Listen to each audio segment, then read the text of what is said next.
అనగనగా ఒక వ్యక్తి అడవిలో ఒక చిన్న ఏనుగు పిల్లను పెంచుకుందామని వాళ్ళ ఇంటికి తెచ్చుకుని ఆ ఏనుగు పిల్లను ఒక చిన్న తాడుతో వాళ్ళ పెరట్లో కట్టాడు. ఏనుగు పిల్ల అక్కడి నుంచి వెళ్ళిపోవడానికి ప్రతిరోజు ఆ తాడుని లాగుతూనే ఉండేది, కానీ బ్రేక్ అవ్వలేదు. కొన్ని రోజులు ట్రై చేసి ఇంకా అది ట్రై చేయడం మానేసింది. సమయం గడిచింది.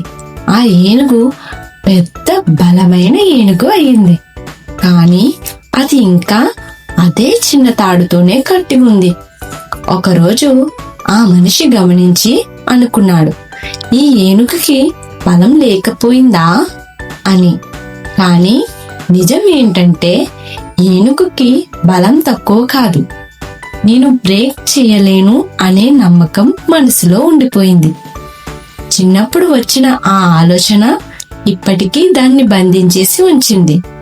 సో దీన్ని బట్టి మనకి అర్థమైంది ఏంటంటే ఏనుగుని ఆపేది తాడు కాదు, దాని మనసులో ఉన్న నమ్మకం, భయం.